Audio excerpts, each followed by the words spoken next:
Hello. Now I understand when people are like, this is the 10th time I've tried to make this video. Because between my cat, my dog, and my husband, I've not been able to make this video. So I have retreated to the man cave.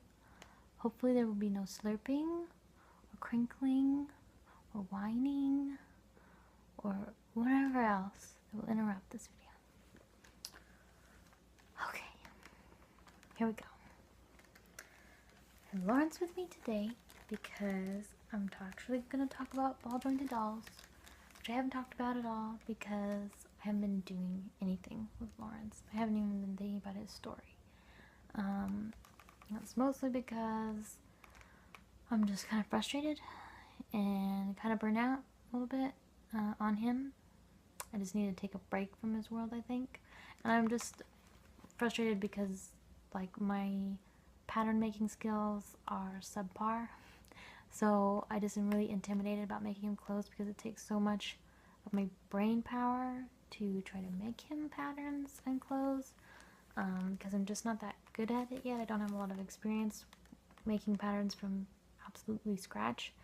So I'm just too tired most of the time to put that much thought into making him clothing.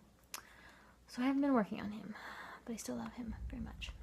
But I have been thinking about what I want to talk about today is my Christmas dolly and who I'm getting.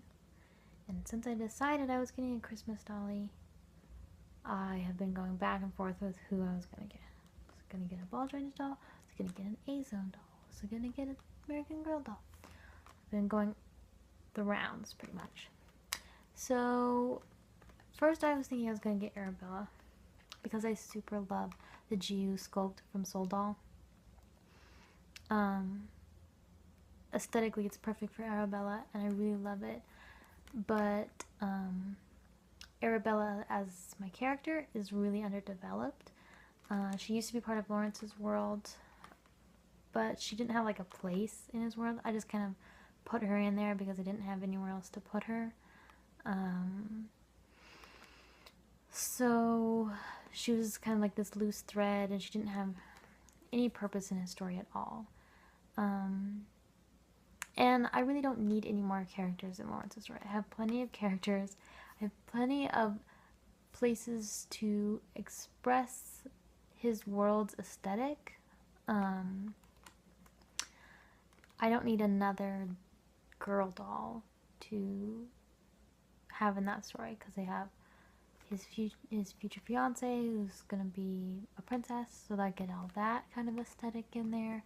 I have Felina, who is like a peasant country girl type.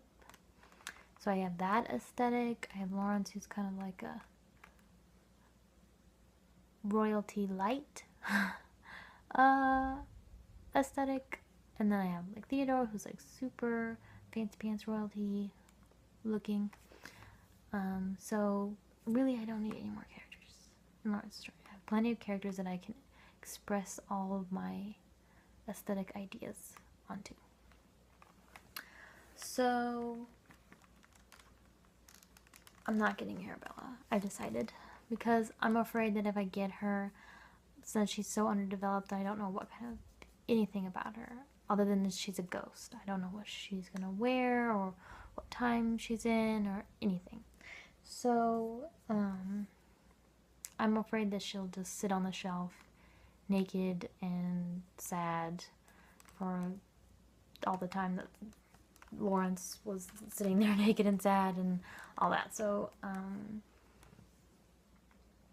yeah, so I decided I probably shouldn't get her just for that. I'll wait until she's better developed and I have an idea of what I want her to be in and what I want her to be. So then I was like, well, maybe I'll get Tommy. And the only reason I was hesitant to get Tommy was, one, I wasn't thinking about her story very much, and then two, I'm not as in love with her sculpt as I am with the GU sculpt.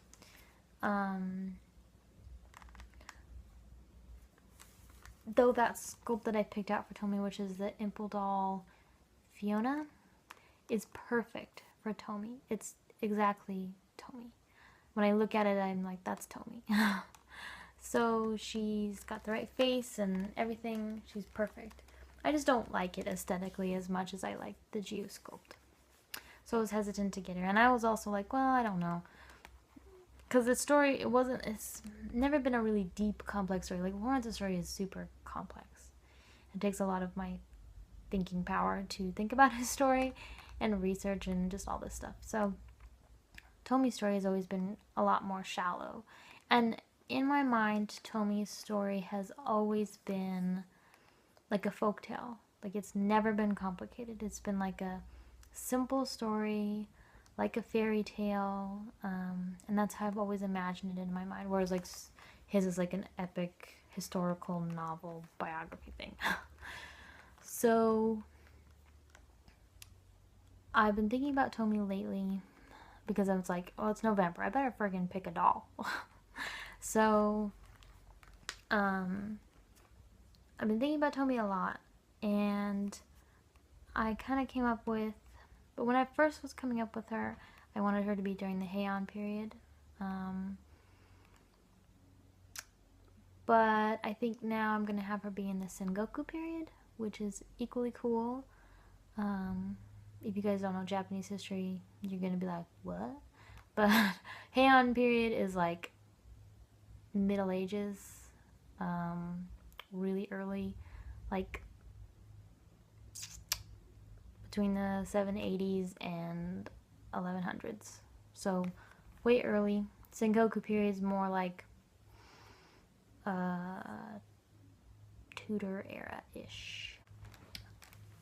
Sengoku period is also called the Warring States period, and so it should be pretty interesting, and it will be appropriate because the samurai she meets is a samurai who's really hurt in battle. So if you guys haven't watched my previous video about Tomi, I'll probably talk about her in a different video, maybe when I get her or something, because I don't want to talk about it now. It's too much. So one of the things about getting a doll for Christmas is that I've really been wanting a doll that I could just have as like just a girly doll, like one I can just dress up and have fun with and change, and not like even necessarily have a story for, just something I can play with, pretty much. With the Lawrence, there's a lot of rules, you know, like he can only wear certain things. He has a very specific aesthetic that I'm looking for, so it's just hard. I want something that I have more free range to play with, you know, to just dress up and whatever I feel like. So I had the idea for Tomi that if I put her in the Sengoku period, that I could have her be like, because Kitsune, they can live for like 1,000 years. So if I put her in the Sengoku period, and if she was alive today, she'd be like around 500 or 600 years old, which is perfect. She's not like super old yet. Whereas if I put her in the Heian period, I'd have to put her near the end of the Heian period, and then she'd have to be like over 900 years old, which is a little too old for what I want. But anyways, so with Tomi, if I put her in the Sengoku period, she could be alive today, and then that means she can wear modern clothes, and I can dress her in cute things. And the nice thing about her being a Kitsune is that she can change whatever she wants. Like, of course I want her face to always stay the same, obviously. It's always going to be very fox-like. That's one of the things about being a Kitsune. But I can change her hair, I can change her eyes, I can change her clothes, and if she's alive during the Sengoku period to now, I have a wide range of historical clothing that I can put her in. I might limit it to Japanese clothing, but that's still plenty of things for me to do. I want to make her a Miko outfit, I want to make her several kimonos, I'd like to make her like a princess outfit. And see, I wanted to make all these things for her, but I was like, but if she is a Miko, she's never gonna be like a court lady, you know? So that wouldn't work. I couldn't just make her that if I had kept her just in the one time period that I had wanted to, and not made her be 500 years old or whatever. That's my thoughts. I'm gonna get Tomy for Christmas. I'm excited. I'm really excited, actually. I was kind of like, I don't know. But now I'm like, no, this is gonna be good because it'll give me room to play. I can dress her up in whatever I want. I can create stories for her. Oh, and then I also was gonna say, the story of her and the samurai would still be part of her story. It would just be one of like hundreds of stories that she would be writing in a book about her life. People wouldn't know what's about her life. They'd think that it's just like old stories, like folktale type stories, you know. But it would actually be like kind of like a biography. But it wouldn't. It would be more like kind of like the Pillow Book. Don't know if you guys have heard of that. But you should look it up because it's interesting. Anyways, it'd be more like the Pillow Book where it's just like thoughts and short blurbs and short stories and things like that. So, yeah. I'm excited. I'm excited to dress her up and get her, and I want to... The other nice thing is that she's SD size, and it just seems like there's... All the clothes I like are all SD size clothes. But this is the size that I really like. But she's a bit on the smaller side for SD. She's 56 centimeters. So, yeah, that should be interesting also. Hopefully I can find her clothes that fit her good. So yeah, I think I'm going to be done rambling on about Tomy. I'm excited. I'll tell you guys more about Tomy in a different video. Like, retelling her story a little bit. Maybe a little bit more coherently. But this video is already too long, so thanks for watching, you guys. And I just want to say, like, really thanks for watching, because I don't really have a lot of people I can talk to about my dolls. I really don't have anybody. Like, I can talk at people about my dolls, and they're just like, oh, that's cool, like, neat. Like, but they don't, like, get it. You know, like, I can't gush about them to other people, because it's not their thing, and that's totally cool. Like, I get that dolls are not a thing for everybody, but it's nice to be able to get it out and talk about it and obsess about it and know that you guys, like, care and know that you're listening.